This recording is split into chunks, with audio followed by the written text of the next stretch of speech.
Assalamualaikum warahmatullahi wabarakatuh. Kembali sama saya Cilmi dengan bahasan menyusun instrumen penelitian, ya kan? Menyusun instrumen penelitian. Instrumen itu alat ukur, berarti gimana caranya kita ngebuat alat ukur di penelitian. Jadi kalau buat alat ukur buat penelitian tuh nggak bisa kita buatnya tuh kaleng-kaleng, ya kan? Jadi kayak harus benar-benar melalui tahap-tahap dan diuji gitu. Nah, yang pertama yang kita lakukan adalah analisis variabel. Jadi di sini tuh kita nyari apa yang jadi fokus bahasan dalam penelitian. Nah, kayak gitu. Itu namanya analisis variabel. Apa ya? Kayak ya gitulah, mendata fenomena-fenomena apa yang bakal kita fokusin gitu dalam penelitian. Terus yang kedua yaitu menetapkan jenis instrumen. Kamu mau instrumen yang gimana, angket atau gimana, kayak gitu. Terus skalanya kayak gimana, kayak gitu-gitulah. Terus menyusun materi instrumen. Nah, materi yang dimaksud di sini tuh kita di dalam alat ukur kita tuh kita mau ngukur apaan, terus ngebahas apaan, pengen nyari tahu apanya, kayak gitu. Pokoknya kayak apa ya, tema besarnya dalam instrumen tuh apa sih gitu. Terus yang kedua yaitu menyusun butir-butir instrumen. Butir-butir itu kayak misal pernyataan dalam angket gitu loh, kayak detail-detailnya. Nah itu butir-butir instrumen. Terus kita uji coba instrumen. Uji coba ini kita nyobain alat ukur yang udah kita buat ke responden. Terus hasil dari itu kita uji validitas sama uji reliabilitas itu.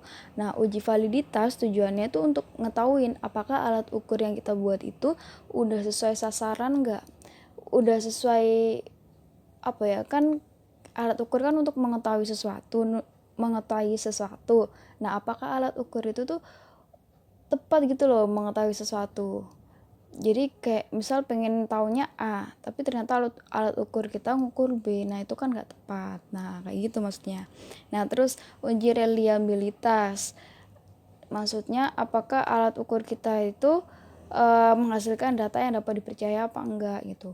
Nah uji-uji ini bisa dilakukan di SPSS gitu, dan ada caranya. Nah sebelumnya kan udah itu ya, pernah bahas tentang gimana cara pembuatan angket. Nanti kita bahas singkat aja kayak gimana angket itu, khususnya blueprintnya. Jadi angket itu kayak gini. Nah ini angket. Jadi ada definisi operasional yang kita buat. Ini tuh bersumber dari pengertian dari ahli-ahli. Misalnya kita bahas stres ya kan. Kalau menurut ahli A, stres itu apa? Ahli B apa gitu, dan ahlinya tuh minimal 5 gitu. Nah terus kita gabungin pengertian dari ahli-ahli tersebut dan jadilah definisi operasional. Terus dari tiap dari definisi operasional ini kita cari tahu indikator yang ada di dalam sini tuh apa aja gitu. Nah kayak ini masalah gangguan mental, terus ini. Nah terus setiap indikator kita cari sub indikatornya. Gangguan mental tuh kayak biasanya tuh ngeliputin nih gimana aja sih gitu. Nah ini ada dua. Kalau misal indikator 1 sub indikatornya 2, yang bawahnya nanti juga sub indikatornya harus 2 juga, konsisten gitu loh. Nah terus dari sub indikator kita buat pernyataan favorable sama unfavorable gitu. Ada 4, nanti buat cadangan kali aja ada yang gak valid atau gimana gitu loh. Nah kayak gitu. Nah terus ini adalah mana ya, nah ini bukan, nah ini bentuk angketnya tuh kayak gini. Ini yang disebar ke responden. Jadi kalau misal pernyataan 1 itu ada di kalimat di pernyataan favorable, maka SS-nya itu nilainya 4, terus ini 3, terus ini 2, ini 1 gitu kan, nanti dicentangin. Kalau misal milih ini berarti nilainya 3, kalau ini di favorable. Tapi kalau pernyataan ini ada di unfavorable, maka poinnya ini 1, 2, 3, 4 kayak gitu. Terus Terus kita coba langsung input data aja ya. Kita ini mau menguji validitas sama reliabilitasnya angket. Nah, ini hasil dari angket yang sudah disebar. Nah, hasilnya tuh ini tadi. Nomor 1 dia dijawab apa nih? 3. Ini antara kalau misal favorable baru dia jawabnya setuju. Nah, gitu. Jadi kita blok nih poin-poinnya. Ini aku ada 20 responden dengan 48 pernyataan kayak gitu. Terus kita buka SPSS ini, terus kita masukin. Nah udah kan, ini ada 20 responden. Terus analyze scale reliability ini. Terus ini Ctrl A, kita pindahin ke items. Terus statistik, ini scale if item deleted sama correlation, continue, terus oke. Nah, muncul kan.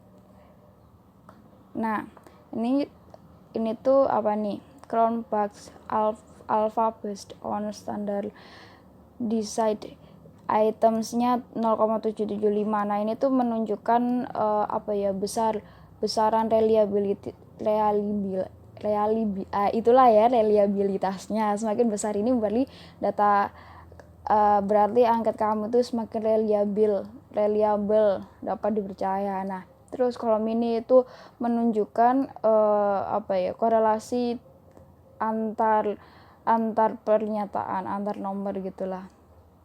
Ini ya gitulah pokoknya. Ini enggak terlalu penting. Terus ini kita fokus ke ininya nih.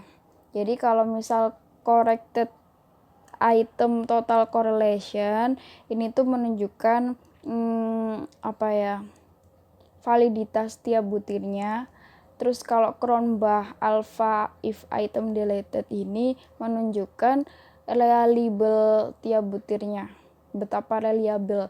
Kalau yang atas tadi ini tuh secara keseluruhan ya, ini secara keseluruhan. Tapi kalau ini itu tiap butir-butirnya, jadi tiap pernyataan-pernyataannya gitu. Nah, untuk mengetahui ini tuh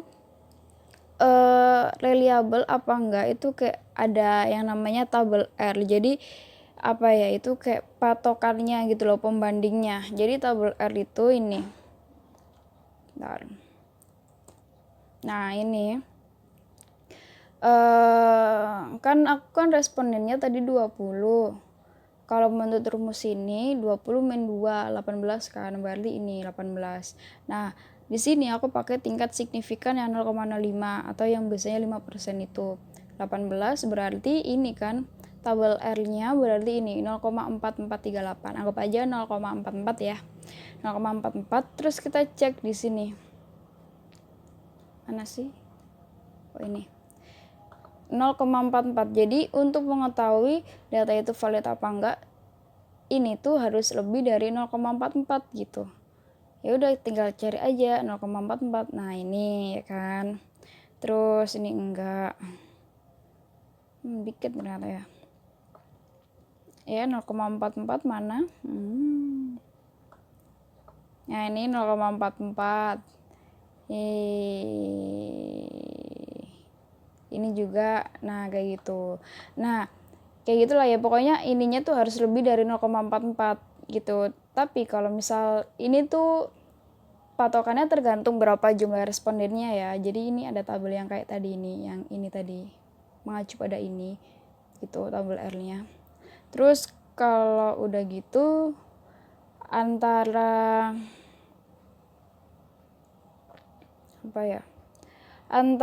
favorable sama unfavorable tuh harus sama-sama valid gitu, kayak ini ya.